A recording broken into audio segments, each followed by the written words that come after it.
זהו, אני אתחיל בפודיום. למה אני מתחילה בפודיום? שהרי אני יורית הזום. ואני לא רוצה להכניס אתכם לשוק שתראו את כל הגוף הזה בבת אחת, תכף אני אעבור לסלון. אז לאט לאט תראו אותי קודם כמו שאתם רגילים, ואחר כך אני אעבור לסלון.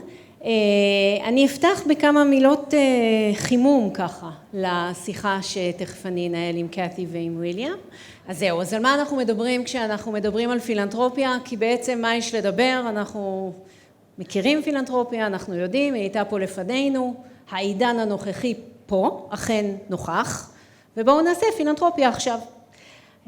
אבל בכל זאת רצינו לסבך קצת העניינים ולשאול כמה שאלות ככה, להציג אולי כמה אתגרים שאנחנו מתמודדים איתם היום, מתמודדים איתם בפילנתרופיה שלנו, או לפחות מנסים להעלות אותם לדיון, כדי שככה ננסה להיטיב את הפעולה שלנו. אני אתחיל בכמה מילים על מה זה העידן הנוכחי הזה שלנו, כאן. אני אנסה לתת כמה נקודות, אני כמובן לא מכסה את כולן, אני גם לא מנסה לכסות את כולן, אבל כמה נקודות ראשונות למחשבה, רגע לפני, ביום הזה שבו אנחנו נמצאים, רגע לפני בחירות, אנחנו מכירים את החברה שבה אנחנו נמצאים, היא מפולגת, היא מקוטבת, היא לעתים קרובות מדי לצערנו אלימה, אנחנו נמצאים במצב של חוסר יציבות פוליטי מתמשך, שאנחנו חווים אותו ויש לו השלכות גם לפעולה שלנו, גם ליכולת שלנו להשפיע, בוודאי ברמה האסטרטגית וברמה של שינוי מדיניות, ואנחנו מתמודדים איתו יום יום, אנחנו מתמודדים גם עם הפערים הכלכליים העצומים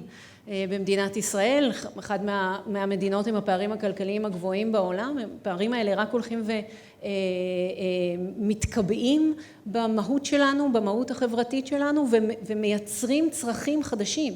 שאנחנו הולכים ומתמודדים איתם כל פעם מחדש. עם הפערים הכלכליים האלה מגיע גם איזושהי מגמה שאנחנו רואים אותה כמגמה מתמשכת של צמצום האחריות הממשלתית, היא מגמה שיש לה חלקים שהם חלקים אידיאולוגיים של מטרה ואיזושהי קביעה של סדרי עדיפות ברורים לאומיים, אבל גם יש לה חלקים שבאים כתוצאה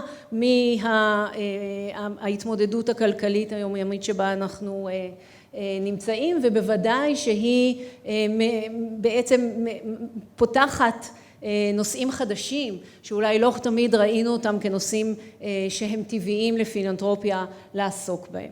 ויחד עם זה אנחנו רואים גם מגמה של איזושהי תפיסה רחבה יותר של אחריות חברתית, גם מושגים של אחריות תאגידית, גם העיסוק שאנחנו רואים אותו הולך ומתרחב של פעלתנות קהילתית, קהילות שונות שקמות, שפועלות ביחד כקבוצה, ולתוך זה אנחנו יודעים לנצל, אפשר להגיד המון דברים על התקשורת ועל התפקיד שלה גם בהקשר של הכיתוב, אבל אפשר גם לדבר על התפקיד של יכולות התקשורת הבין אישיות המופלגות שלנו בעידן של רשתות חברתיות, היכולת שלנו לארגן, לצאת לפעולה ולעשות. מה לכל זה ולחברה האזרחית? אז אמרנו, יש הרבה מאוד צרכים, הם הולכים וגדלים, הם הולכים ומעמיקים ומסתבכים, אנחנו חווים תמיד, סיגל הזכירה את הכנס הראשון מ-2017, את הסיפור של חוסר האמון בכל דבר ממלכתי,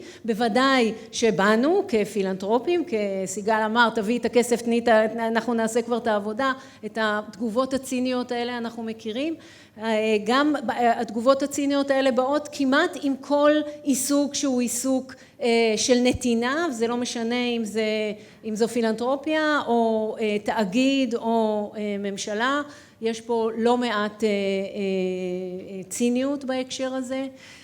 המרוץ אחר משאבים הופך את כל המגזר החברתי למגזר בטרפת רוב הזמן, והמרוץ הזה גם אותו חווינו אחרת בשנתיים האחרונות עם הקטיעה הגדולה של תקציבים ממשלתיים שהגיעה, ופתאום כולם הסתכלו ימינה ושמאלה ואמרו מאיפה ולאן ואיך אנחנו מייצרים עוד משאבים, וכמובן שזה הרבה יותר מסובך מזה, מפני ששוב הצרכים הולכים וגדלים, תצורות ההשקעה הולכות ומתרחבות, ואנחנו לומדים איך להתמודד איתם, גיוון כמו שאמרתי של מנגנוני נתינה, של מנגנוני השפעה, יש לא מעט סוגים של תרומה, יש לא מעט סוגים של נתינה, ויש בוודאי כל מיני דרכים להשפיע, גם להשפיע על המציאות וגם להשפיע על האופן שבו הנתינה שלנו מוצאת את ביטויה בשטח.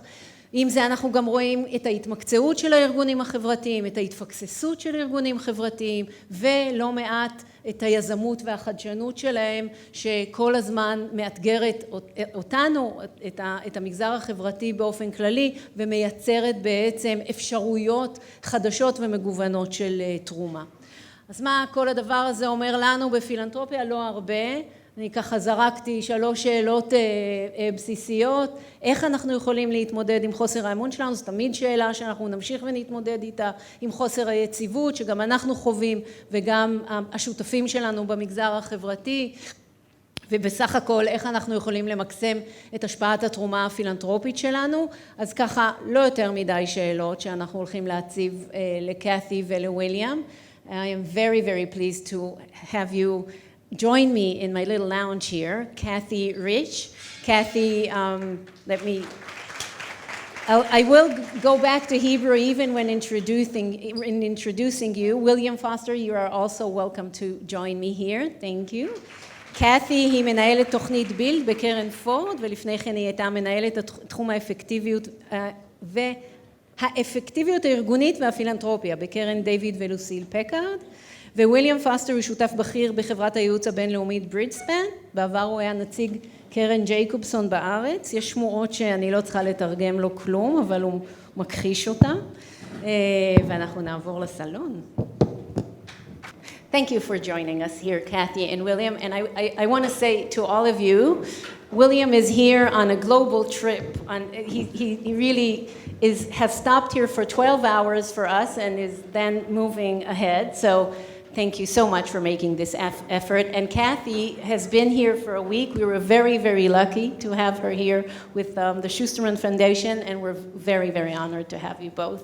And I'll start just with asking a very general question to both of you and asking you to define what you think are the biggest challenges. We call this philanthropy in current times. What are these current times? What are the biggest challenges, the way you see it? Kathy, you can get a microphone there and let's... Great. Well, first of all, it is wonderful to be here with all of you. Thank you so much for having me today.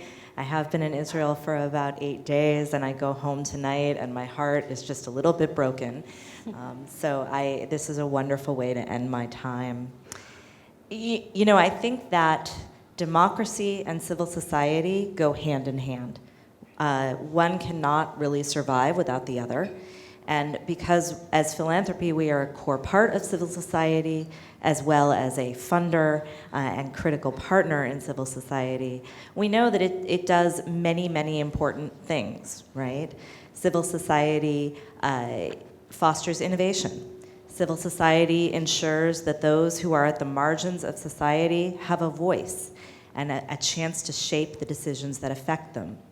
Civil society is a lab that can foster important reforms in our political, our economic, our cultural systems. And perhaps most beautifully, civil society is the sector that feeds our spirituality, our art, our communities, and fosters some hope. Right now, our societies all over the world are under severe stress. And so it's not surprising that civil society is also under stress. And I really think there are at least 4 key challenges that we're facing right now. The first is toxic levels of polarization, which are eroding trust in the people, the institutions, and the systems that we need to power our democracies. The second is growing authoritarianism, and this is true in Israel, this is true in the United States, this is true all over the world in most countries right now. The third is that the scale of our problems is so vast that it cries out for collaboration and for coordinated action, but we're so polarized that it is very hard for us to do that. So a classic example is climate change, right? Where the solutions are going to require a coordinated effort by government, by the private sector, and by civil society in order to make a dent in what is an existential threat to humanity on our planet. And I think the fourth challenge is like, look, where do you find the hope? Where do you find the well-being? It is in really short supply. And I think civil society, at the same time as we are charged with finding that hope, we're having a hard time finding it ourselves. So it's not a great picture, right? I told my friends at the Forum of Foundations in Israel yesterday that I was going to try to stay in a positive mindset, and here I've started an incredibly depressing fashion. So, William, good luck. Thank you, Kathy. I'll echo your thoughts. It's a real pleasure to be here. And I apologize that I have to speak in English. I did spend 6 months or so living in Renana, and I'm not sure if that helped or hurt my Hebrew language acquisition. But I'll also talk a little bit about civil society, in that I do think that's the sort of the foundation of the role of philanthropy. Philanthropy on its own is really not particularly useful, but in funding NGOs and in building a sort of independent third sector, extraordinarily important. When I think about the challenges today, and maybe this is optimistic, Kathy, I actually only think there's one in particular that is new. I actually think the hardest challenges are things that are not in any way new, and I'll mention two of them. You know, the first is simply the problems that philanthropy wants to address and nonprofits want to address are incredibly complicated and hard, right? You mentioned climate change, thinking about democracy, thinking about economic well-being, civil rights. Name any problem that over the past centuries has been worked on, they're extraordinarily difficult. We often work with business people from high tech, from finance, and not to demean those occupations, but the problems they're working on are much easier. They're much more manageable. So one, it's very, very hard to achieve any of the aspirations. Now, why is that a useful observation in any way? Because in part, I think it can lead to mismatched expectations, right? So I don't think there's anything to make the problems easier, but the ways we talk about them are sometimes more story than substance. That's on both parties' shoulders, philanthropists and nonprofit leaders, but can lead to disappointment, a lack of flow of money, and often to not spending money in the right places because we don't treat the problems as difficult as they are. The second perpetual problem is one of human behavior, the power dynamics between donors and nonprofit or NGO leaders. You've all experienced this in this room. I don't think that there's any news there. But there are all kinds of just innate human drivers. If you're a donor, you want to be the smartest donor, particularly if you were the smartest person in whatever field you came from. If you are a professional, you may want to add value beyond simply writing a check. These are natural things and can distort the relationships in organizations. And there's a lot of work, Kathy, that you've done on Build, that we at Bridgespan work with donors. But so these two things, the complexity or difficulty of the problem and the natural dynamics around behavior, honestly, in my view, are problems yesterday, are problems today, and are problems tomorrow, and require constant thoughtfulness on a day-to-day basis. The better we do at that, the better we can make an incremental difference on climate change, authoritarianism, et cetera. The new problem that I guess I would say, or the problem that's become more newly profound, is I think in many countries in which we work, in the United States, in India, and I suspect in Israel, there's a questioning of the legitimacy of philanthropy as an actor. Is it anti-democratic? And intriguingly, these questions come from the left and the right. And is there some way in which, by not being mediated through the electoral system, it's somehow not a representation of the will of the people? Why should a billionaire get to have more say over the way society evolves than someone else? And on one level, that's kind of a hard thing to refute. On the other, it actually is a fundamental misunderstanding of the nature of liberal democracy and the role of civil society. So to me, those are the three challenges. And then I'll just make three other points that I think frame this moment in a positive way about our role. And I am, Kathy, quite an optimist about, I'm an optimist about where we'll end up. I'm an optimist, but in particular because of civil society. And the three remaining comments are, one, the very heart of liberal democracy is the combination of voting to express political power and political rights with the independence of things like media, judiciary, nonprofit. And across the world, different societies are eroding one side of that equation more or less than the other. There's a fabulous thinker who hosts a great podcast named Yasha Munk, super interesting guy, Turkish Jew who grew up in Germany and lives in the United States now. And he talks about how we think about these things traveling together, but they actually are sort of unnatural companions, right? And there are many movements around the world that are highly democratic, but that erode the independent sector, and many bureaucracies that are quite independent and erode the democratic sector. And so I think a sort of full-throated defense of the role of a non-voting, non-electoral independent sector is extraordinarily important. The second of these final 3 points is that, why is that so important? So much of the mind share I see among the clients with whom we work, the young people that work at Bridgespan, is that we are bombarded daily with political news. And, I suspect that's quite at a fevered pitch right now here in Israel.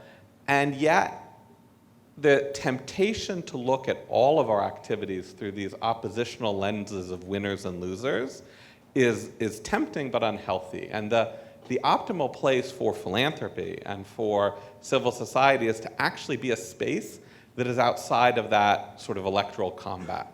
And there are many terms used for the civil society, the third sector, the independent sector, but what those words all get at is it's a notion where progress is defined differently. It isn't winners and losers in combat. It's independent. It's about discovering new ideas. And in that space, even though results may be slow, I actually think it's in that space that in most societies you see the most profound changes, whether that's reframing of debates and narratives, whether it's the discovery of new ideas, the filling of holes that, sort of frozen systems don't get at, but they all work if they are not a mirror image of our democratic electoral processes, but if they're truly independent. And I think that's under threat because of just the way media saturates everything.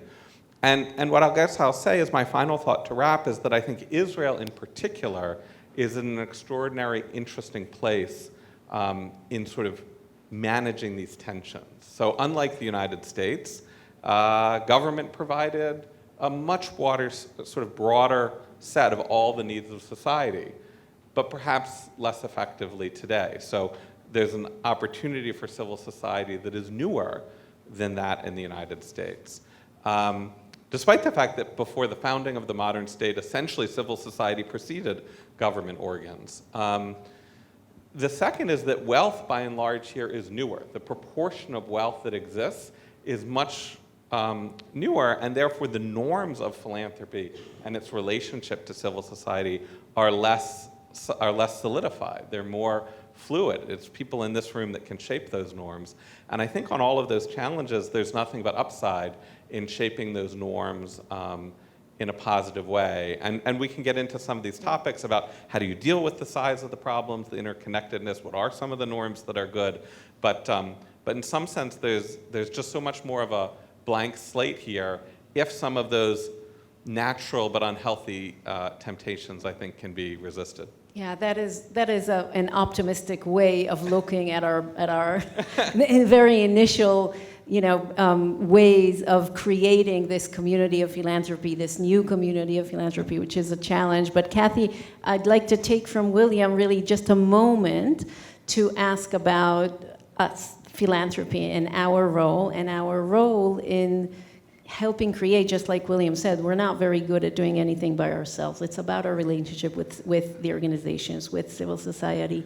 And in Build, you've kind of developed a new way or a renewed way to look at that relationship between donors and civil society. I'm not going to say grantees because we spoke about it yesterday.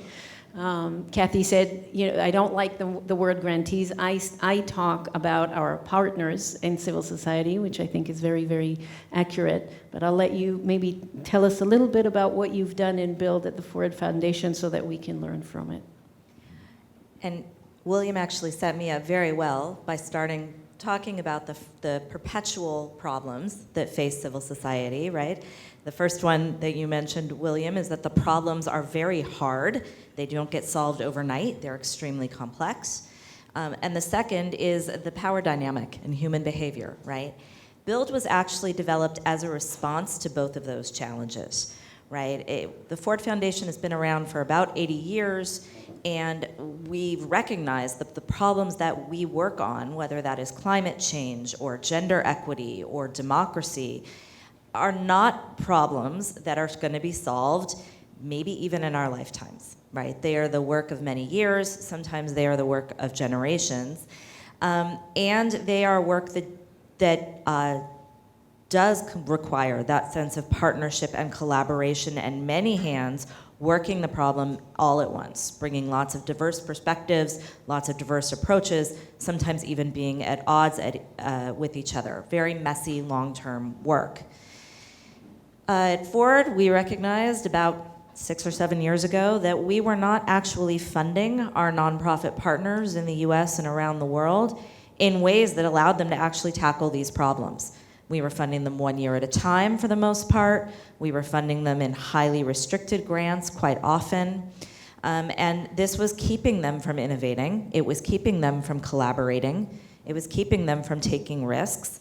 And it was putting them on this treadmill of short-term thinking, where they were constantly looking to, how do I get the next grant to do the next thing so I can get the next grant? So in 2016, we announced that we were going to be doing 3 things at the Ford Foundation. First, we were going to shift our grant making from primarily project support to primarily unrestricted support. And in 2015, which is the year before I came to work at Ford, 36% of our grants were unrestricted. Last year, 81% of our grants were unrestricted. And we give away between $600 million and $1 billion every year, so this was not a small thing to move this ship, right? The second thing that we said we were going to do, and we have done, is that when we do make project grants, a minimum of 20% of each grant is indirect cost, and we will pay a higher indirect cost rate if the nonprofit says, look, we've calculated our rate, and it's actually higher, right? And the third thing that we decided to do was to launch the BUILD program. So that's the program that I direct at Ford.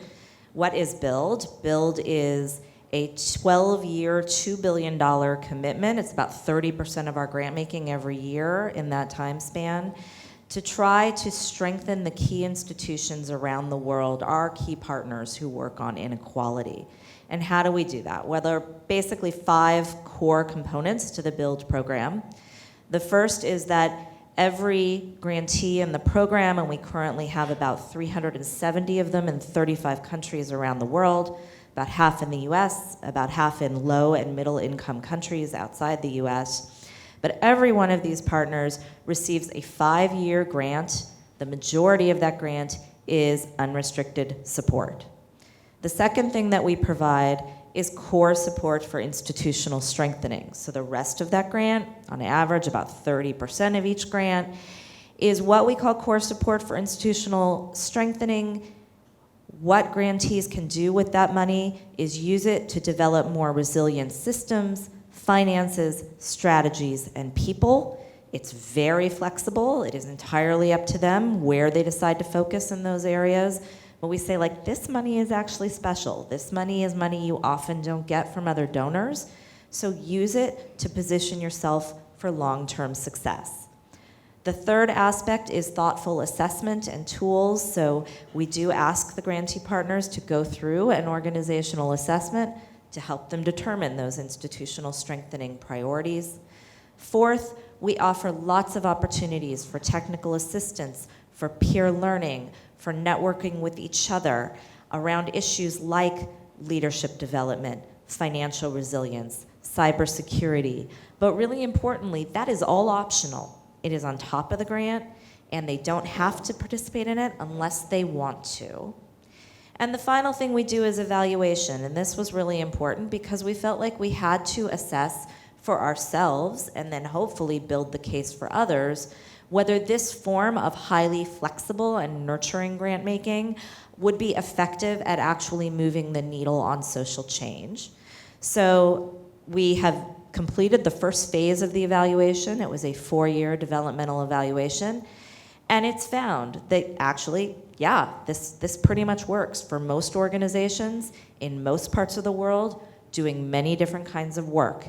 They are stronger, they are more financially resilient, they have really strengthened their bottom lines and their abilities to raise money, but they're also stronger in terms of their strategies and their systems and their people. And as a result, they are starting to move the needle in very interesting ways to reduce inequality in all its forms. And of course, also really important to remember that the time span in which we implemented this and that the evaluators were looking was 2016 to 2021. This has been a kind of disruptive time, right? And a lot of really bad things happened. But not only did our grantee partners in Build manage to survive, they've actually managed to thrive during this time. So I was really happy. Originally when we started, this was a 5-year, $1 billion experiment. Bridgespan was actually really helpful in the early days in planning and helping Ford to get it off the ground. But the experiment was successful, and as a result, last year, the Ford Board of Trustees did commit to another 6 years and another $1 billion, and so I still have a job. I would like to ask, I mean, and I heard the buzz when you spoke about, how big your endowment is and how big the fund is. And I can assume that one of the questions that will come up here is the question of, how much of this can smaller donors do? How much of this can smaller foundations do? And even more so, when we come and you see it a lot among the community here, just like William said, when donors come, even smaller foundations come in to work on specific strategy, they develop a specialization in that strategy, and they want to be involved in the work of the organization. So it's not about writing the check. We want to be more involved than that. And then the question then comes up, what between, giving an open check and being involved as a donor, as a trustee, as a foundation?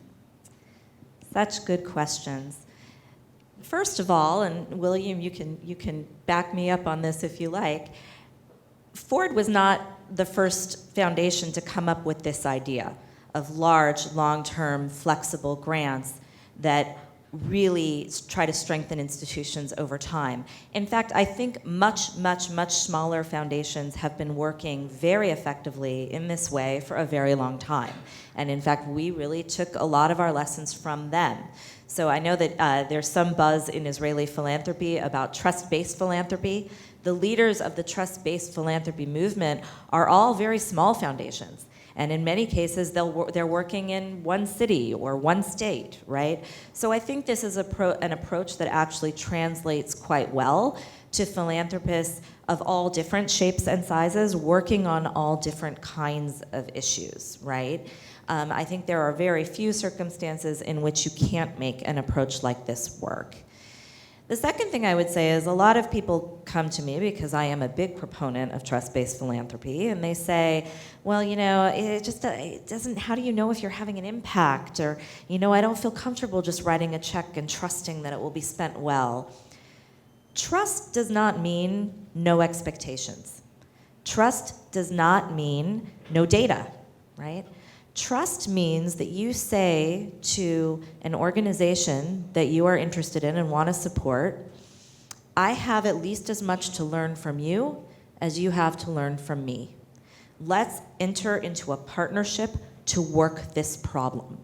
And let's try to narrow, you can never really eliminate, but let's try to narrow that power dynamic that exists between those who have the money and those who are seeking the funds. Let's try to be shoulder to shoulder together. That's what I really like about a trust-based approach. I consider myself a pretty rigorous person. I love data and numbers. I could talk to you about impact and indicators and metrics all day long. That would get very boring for you, but I could do it, right?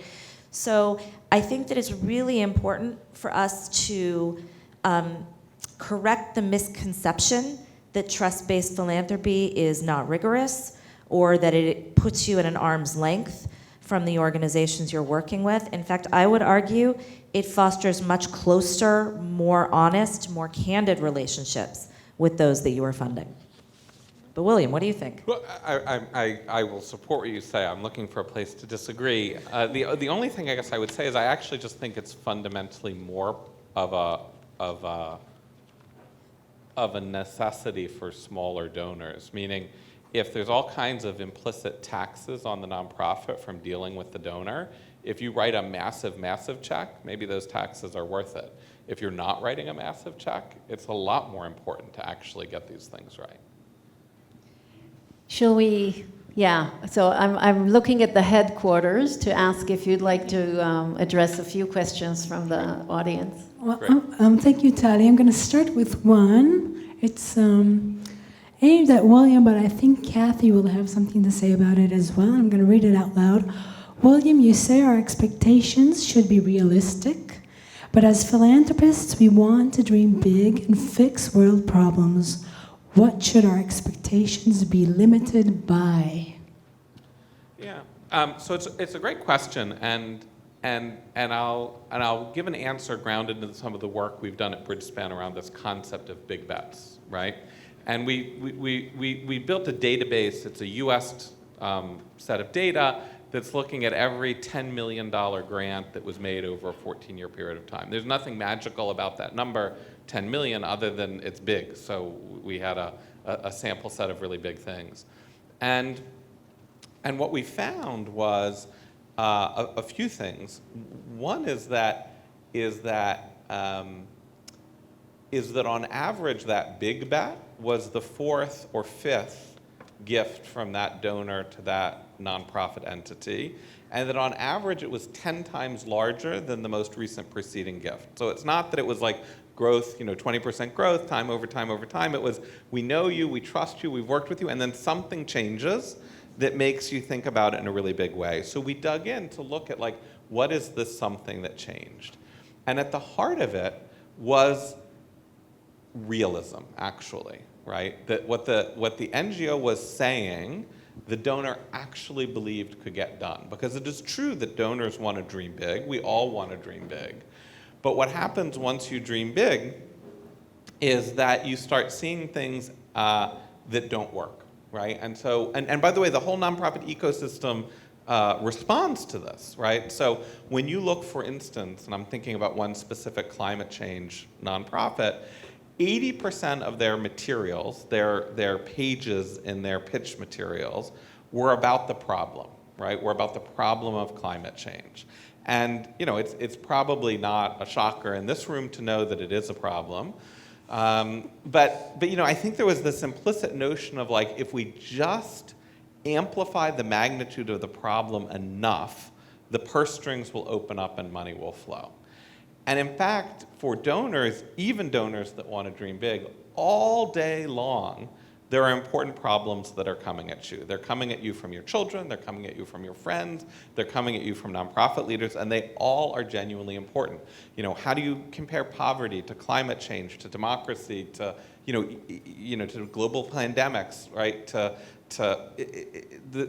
You can't compare the A's and B's to this, right? And you get this almost like psychological break because, how do you do it?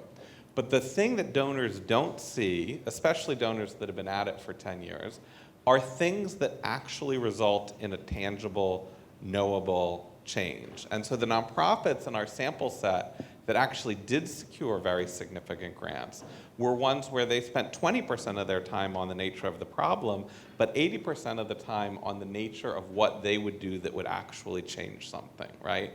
And so it's of course it has to be big enough to matter, but it's this sweet spot of what is actually big enough to matter, but small enough to achieve. And what we have found, at least with experienced donors over time, is that at the most simple level, they want to be able to tell their grandchildren what their wealth changed in the world, right? What is it that got done? And while people might want to start by simply fighting the good fight with as big a picture as possible, where they end and where they find themselves comfortable to actually write the biggest checks is where they see something that is an important step, but a step in the direction of the problem they want to work on. And I'll take the opportunity to add another thing. I think one of the things that I take from your example, William, is has to do with the communication between the foundation or the donors and the organizations. One of the things that happen is, when do you understand what you really did? Yeah. When do you understand what change really happened? You understand that when you communicate openly with the organization, not through those many words in the pamphlet, but through actually talking about what happened, what were the challenges, and what of the challenges did you overcome. Maybe that's part of that transition that we have to go through. And I'll give two examples, by the way, to just bring this to life. Both are US examples, but I think they'll be clear enough. One is an example of an organization working on kind of the life outcomes of poor youth. And in this case, it was in New York City. And the group eventually became known as the Harlem Children's Zone. In the US, it's a relatively well-known example. But what makes their strategy specific is that they said, we're going to work on poverty in 40 square blocks of New York City, right? And because what we actually believe is the intensity of what these kids need to achieve sort of average middle-class outcomes is like everything. Right? But it's not everything to all kids in the US or all kids in New York. It was, no, we actually think that based on what's needed, we're going to focus on kids in 40 square blocks. Now, they eventually expanded to more square blocks than that. And they've been very successful by focusing in that way. So it's, I would be happy going to my grave thinking that I changed the outcomes of the lives of all children in 40 square blocks, but it actually was achievable. The second example is actually in the climate space, which is the Environmental Defense Fund, one of the sort of more respected climate organizations, has put an enormous amount of effort on methane gas, right? And if you want to, and methane gas is much less widespread than carbon emissions, and it's not as big a percent of the overall problem of global warming as carbon emissions. But methane disappears from the atmosphere in 10 years instead of hundreds of years. And as a result, if methane can be controlled, there's actually nothing that reduces global warming more rapidly over the next few decades than methane emissions. And it's all about leaks, where there's actually an economic incentive for the people distributing methane to eliminate the leaks. And so here was this problem that, again, it sounds wonky, and it's not 90% of the global warming problem, but it's actually a decent chunk when you look at a decade-over-decade period of time. And this group fundamentally changed the global agenda, the US agenda, and the corporate partnerships on the capture and reduction of methane. And they have attracted hundreds of millions of dollars as a result, because I actually think it's achievable. So is that your answer to my next question regarding wicked problems? Do we just choose something small within that wicked problem and deal with it, or is it larger than that? Take global warming. Where do we start? How do we create a movement of philanthropy that can actually have an impact on such problems? I mean, most problems in the world, you said it yourself at the beginning, are not singular, right? They're all connected. How do we create that impact? So I'll answer briefly, and then Kathy, I know you'll have a lot to say on this subject. All problems are interconnected, right? And with clients, with employees, I can often see people spinning out of control. It's like, well, the phrase I actually hate most is if we're really serious, right? Like, if we're really serious, we'd start younger. If we're really serious, we'd go to the root cause of the problem. And you can get yourself back to a logic where it's like impossible, right? And I think that there's something fundamentally arrogant about thinking that any one of us can actually solve the most root of the root problems, right? And I think that so anyhow, so the question in my mind is not what's the fullness of the interconnectedness of everything, but the question is, where is actually a place that a difference can be made, right? And maybe a place where you as a donor or you as a nonprofit or your ecosystem of relationships can make a difference. And the world is rich in problems. It's a target-rich environment. There are and most people I've met care about most things, right? So it's not as though there's a shortage of stuff one could be very satisfied in life having made a difference on. It's a question of where can actually something be made. And to the point about wicked problems, I don't think that the life trajectories of all the kids in 40 square blocks of a major city, or the elimination of methane leakage, or the vast reduction of it, are small problems, right? And we've done a lot of work in climate change, and there are 1,000 things that need to happen. If you can be responsible for 4 of those 1,000, there are 4 that were needed out of those 1,000. So, my comment would be to say, if we can move to the substance instead of the story, it actually opens the channel to finding the actionable, workable things. And the only thing that I guess I will say to some degree stands in that way is that one of the things I've seen as currency, if you will, among philanthropists and among advisors to philanthropists as well, is sort of like, who has the new angle on something? Who has the smarter insight on the dynamics of some situation? And I'm not sure how valuable that is, right? I'm really not. I'm more interested in what's the thing you're doing that makes a difference. Yeah, I think... Thanks, Tali. I think that if we really want to make a difference on some of these wicked problems as individual funders, we have to get comfortable with 2 concepts. The first is we need to understand complexity, right? There will be no single magic silver bullet to resolve climate change. It is a technical problem. It is a problem of mitigation. It is a problem of adaptation. It is a problem that affects human beings disproportionately depending on where they happen to live on this globe, et cetera.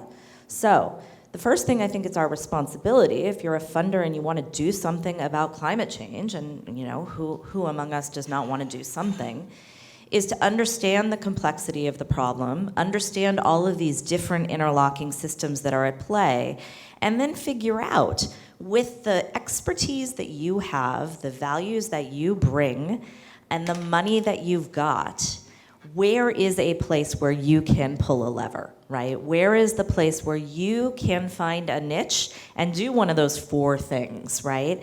Because realistically, you are not going to be able to fix the entire problem. You have to figure out, where can I pull the lever, and where can I do that with other people and in ways that support and advance their efforts, not get in their way, right?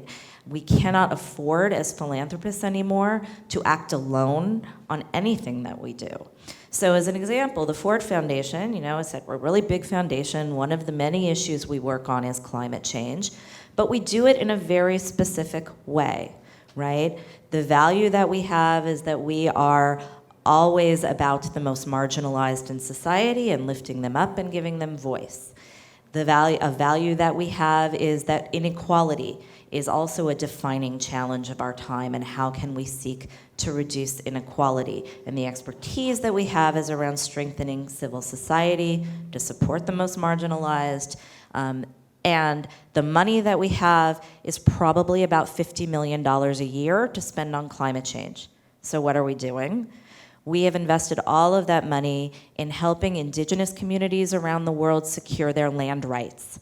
And that might not sound like it is attacking climate change, but it really is, because first of all, many of these indigenous communities are concentrated in places like Brazil and Indonesia, where the continued overdevelopment and destruction of their land is contributing to climate change to an enormous extent.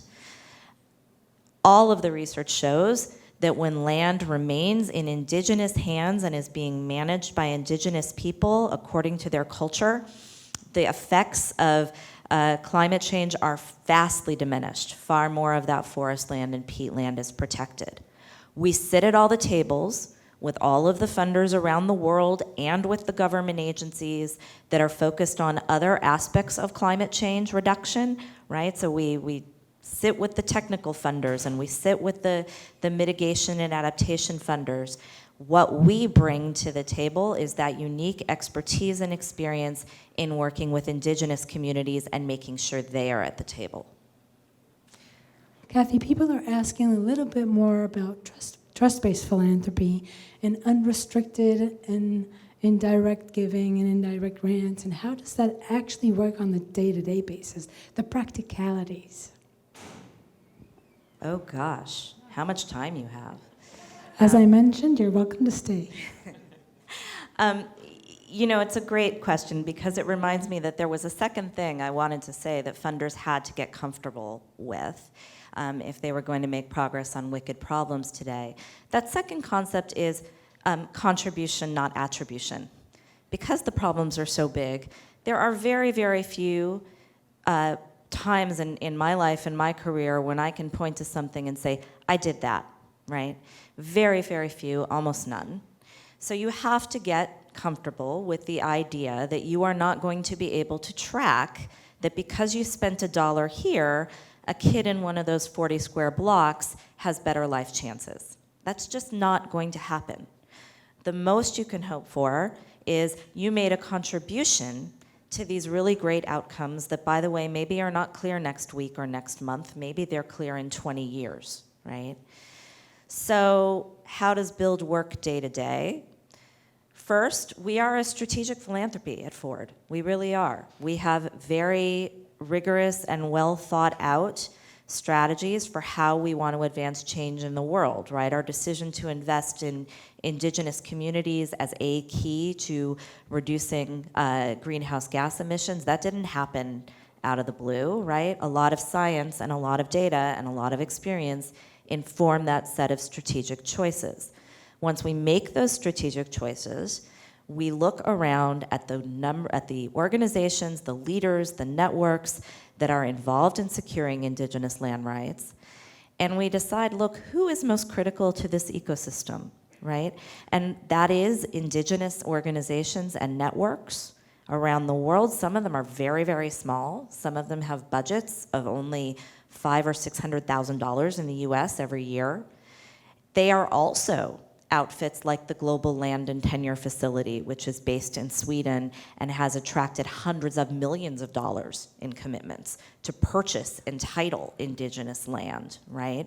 So you look at who those core partners are, you look at who is bringing those interesting fresh ideas and has the ability to grow and excitement to do so. Those become the Build grantee partners, right? And then, this is an important piece of it, I think, we don't just make these grants to organizations that we have never met before, right? As William said, with the Big Bets research, which has been hugely influential in the Build program, these are organizations that have received at least one Ford grant before, and some of them we have been funding for many, many years, right? Trust is a two-way street, right? We have to trust them, they also have to trust us, and there has to be a relationship there. Then once we make the grant, there are regular monitoring and site visits. We have many in-depth conversations with each of these grantee partners over the course of a year, but the tenor of the conversation changes. It is not, tell me how you're doing on this project, tell me how you're meeting your indicators and your benchmarks. It is, what's going on in your organization? What's going well? What's challenging? What are you learning? How are you adjusting in response to what you are learning? The conversations become a lot deeper and a lot more nuanced, and that's why our program officers have found that they vastly prefer doing these kinds of grants than they did in the old days when they were doing the project grants. William, you work with a lot of philanthropists who take on this approach. What does it look like for them day to day? On a day-to-day basis, I would say that it becomes much more relational than administrative or compliance, right? And that generally takes more time, meaning you probably, like some of the very sort of brass tacks things are, you probably need to have fewer grantees per person involved because you actually have to spend time and get to know them and have a judgment about the overall trajectory and success. So I think it's that shift from compliance to relationship that's the sort of fundamental shift. And again, it probably, if you have fewer grantees per person, maybe you give more money per grantee. So there are a few sort of basic shifts like that. But I think it's one of the implications, I guess, and Kathy, maybe you can comment on this, is I think there becomes a spot where the strategy of the donor has to become in service to the strategy of the nonprofit, right? So where does the thinking of one party stop and the other begin? And if the strategy of the donor is incredibly complex and goes all the way to the final point, it's actually very hard to give unrestricted giving because you want that nonprofit to do a very specific thing you've already figured out. If the strategy of the foundation is sort of almost a targeting strategy that says, gosh, of all the levers we could pull, like this is the one that we think we want to pull, then there's a lot of room to find nonprofits that are doing stuff in that space that already believe in their strategy. So I think there's this question of sort of how far down the thinking do you go before you say, actually, let me hear the thinking of people out in the field. So that would be the other implication. So picking up on the conversation on both sides of the questions now, comes up this idea here. William mentioned that wealth is newer in Israel, and it's an opportunity to develop our concepts of philanthropy. And then someone is asking, how do we put in slow and incremental? We're Israelis, remember? We are very fast thinkers. We're innovative. We don't have time. Yeah, so let me say, I don't know that I'd want to advocate for slow. I think fast sounds really good. But I would advocate for incremental. And I'd push back a little bit on the notion that Israeli innovation is not incremental. I actually think most business innovation is quite incremental, right? People don't say, I'm going to figure out how to redo the entirety of the world economy. They actually find a thing in a particular business that they can do better than anyone else and do it to the nth degree and kick butt, right? I mean, people in water technology are not just in all of water technology, they're doing things on a specific dimension of it, right? So I actually think the parallel to entrepreneurship is very strong. And fast is good. If I were to pick one thing that is, if I were to pick on its most simplistic level the greatest barrier to philanthropy succeeding, it would be slowness and delay. Just give it away. Like, just give it away. We have a client that was in his late 70s and had an aspiration to give away 90% of his wealth to charity and was going to still leave the kids with plenty and was not on a path to doing that at all. And I remember a series of very frustrating conversations where, again, at this gentleman's age, he was like, I'm too busy with my business right now. I'm going to figure this out later. And God willing, he had many decades of life left, but at some point you got to figure it out, right? And there's just the capacity to wait for the perfect deal takes forever. And I would say one of the really wonderful advantages of philanthropy over our commercial endeavors is like you really can lose all your money in commercial endeavors. You can invest in a startup that goes to zero. You can invest in anything that goes to zero. Lots of stuff goes to zero. If you're feeding the hungry, it never goes to zero, right? Like maybe you don't solve the whole systemic problem of inequality of wealth and food distribution, but you feed a ton of people who are hungry, right? So I actually think the dollar not spent is the one that has the least impact, and you can work on how to get more impact out of the dollars you spend. I could not agree more. And maybe, William, we could say a little something about impact investing, because that is not my area of expertise, but I know it is one where Bridgespan does some work. Completely agree. Fast is really important. It's important to have a sense of urgency. The problems we are all trying to solve are quite urgent. But I would posit that incrementalism is also a Jewish value. My favorite saying from Pirkei Avot is, you are not obligated to complete the task, but you are not free to desist from it.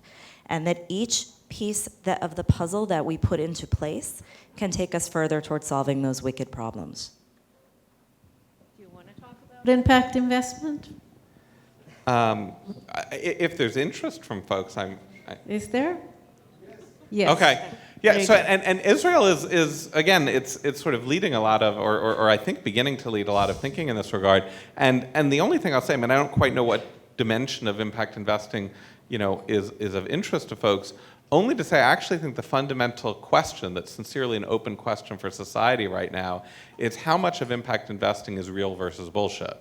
And well, so you know, there are a lot of funds that have an impact investing portfolio and a non-impact investing portfolio, and the composition of investments is largely the same. And so if that's true, you probably haven't actually shifted your decision making in doing it. And so what does it take to do it differently?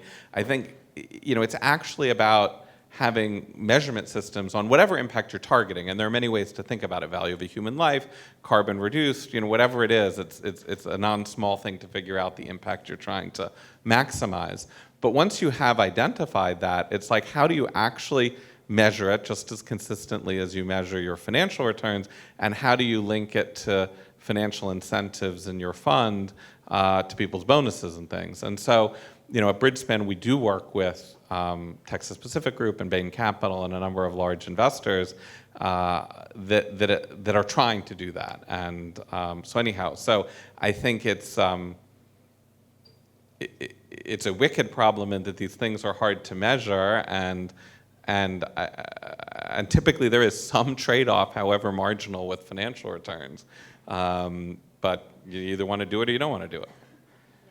I'll explain why I was hesitant about talking about impact investment, because we are talking about philanthropy. Impact investment is not philanthropy. Can we say that? Yeah. Look, I mean, to me, it's so interesting. So what fascinates me about impact investing is the world tends to work in one of two places, right? Which is, how do I give all my money away and get a negative 100% financial return, right? Which is grant making. And how do I get full market returns, hopefully with some element of impact? And of course, everything between, say, negative 100% and positive 20%, or whatever you'd put as your target, is a big range, and it's quite interesting. There's a lot of things in there that are interesting, and there are all kinds of places where either through investments at sub-market returns or with you know, loans from grant-making portfolios, but where the money gets returned, that stuff that's not, I mean, I'm saying something that everyone here knows, but like stuff that is sort of not market viable becomes market viable, whether that's banking the unbanked in the global south and the developing world, or early stage climate technologies. I mean, there's all kinds of stuff that doesn't, I'm actually doing something in the antibiotic space right now that's very much in that zone, where you say, gosh, like it is not quite financially viable for real market investors, but it doesn't have to be 100% loss, right? Like there's something in between there. I really want to echo that. And, you know, I've spent my career working for foundations with large endowments. So I'm not up here to knock the idea of large endowments or of foundations existing in perpetuity, although the older I get, the more doubts I have. But I do think that if you are going to have an endowed philanthropy and you're going to manage money for a long period of time, and as opposed to giving it out, really thinking about that space becomes very important. It always surprises me how few funders with large endowments actually do any investment in, say, affordable housing, which I know is a huge crisis in Israel. It's a huge crisis in the United States. At Ford, we have committed a significant piece of our mission investing portfolio, and our mission investing portfolio is $1 billion, to that issue of how do we develop affordable housing. So that's another classic example. Obviously, green technology is another huge growth area in this regard. I was really happy to hear you say medical research, also important. We do have to wrap up, but I'll ask you to, you know, what are the final comments that you want to leave us with? Kathy? Starts. I'll come back anytime. All I need is an invitation. You know, thank you. Thank you, Tola. I think at the very beginning of the pandemic, a really large foundations board asked me to come and speak to them about build and about how we should respond to this moment. And it felt like this time of acute crisis, but the advice that I try to give to philanthropists today is still very much the same, is look, we're still in a time of crisis. in many, many different ways. And I think as philanthropy, our response should actually be pretty simple. And that is to give as much as we can, as long as we can, and as flexibly as we can, and as much in deep partnership with others as we can. I think it is as simple as that. Yeah.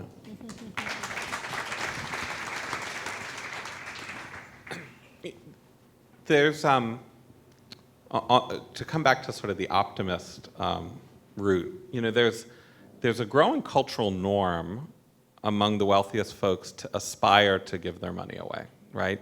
In the United States, well, actually globally, there's been the Giving Pledge, people who say, I want to give away 50% or more of the wealth. It's actually very, very common and regular for me to talk to folks who say, I don't want to leave this all to my kids, right? Like, I want to do something good in the world, and I want to leave them enough that they're taken care of, but not enough that I ruin them. And that's actually not a cultural norm to take lightly. So one, I would think about what does it take in Israel to reinforce that norm. You know, it is. I think it's a relatively strong norm in the United States. I think it's emerging in India, but it's not a norm to be taken lightly. I mean, one could just as easily say, I would like to see my great-great-grandchildren play polo and spend their time at the Riviera. Like, I mean, there's like lots of things one could aspire to in life. So, you know, the core starting point of aspiring to give the money away for good is a in some sense to me unexpected and wonderful sort of evolving cultural norm. And there's all of these gaps between that aspiration and the reality of what happens. And so, to Kathy's point, you know, give more and give longer and give it more of a trust-based way, absolutely. And I think that there's all kinds of emerging innovations, some of which we've touched on here today and some of which we haven't, that are really promising in that regard. So, and I'll just mention a couple and then wrap with one final point. But, you know, the couple I'll mention is all kinds of sort of multi-donor collaboratives on different topics, sort of giving platforms that get half a dozen, 2 dozen donors coming together on something. And there's examples all over the world in this regard, from Co-Impact, which is doing things in the Global South, to TED Talk, you know, TED Audacious, which is super cool. And I think there's something about doing things together that loosens the constraints, that creates positive peer pressure, and is fun, right? So one, I would think in the Israeli context, like, what are the places to accelerate and deepen those things? The second innovation that I actually think is kind of cool, that I'm seeing actually more in India than anywhere else, is about the spinning out of operating entities that philanthropists start. Like, a lot of philanthropists, when they've built a business and get new into philanthropy, want to build a nonprofit, right? You know, it's not a shocker. If you've built a company, you want to build an effective nonprofit. And if it continues 100% under your management forever, it may be, let's just say the tension between vanity and impact is alive. But I'm seeing, for instance, in India, tons of operating entities start that way and then grow beyond the financial capabilities of the founder, raise money from other donors, and truly emerge as sort of market-driven, highly effective ones. There's a great one called the Pyramid Tribal Health Cooperative that's working on health with sort of tribal groups in remote parts of India, that's now 90% funded by others, but was started in a super high-quality way by the Pyramid family. So I think that's a second interesting trend, and then I would just wrap it by saying there are other interesting trends we could talk about. So there's no shortage of ways to actually put significant amounts of money in really responsible and exciting ways to fulfill whatever aspirations your families or donors or foundations have. And then I would just wrap by saying, you know, back to the point about delay. Like, you know, there's always, you can wait forever for the more perfect opportunity, but it's the dollar not spent that has no impact. That's a very optimistic way to end this conversation. Thank you all very much. Thank you, Kathy and Wilman, again.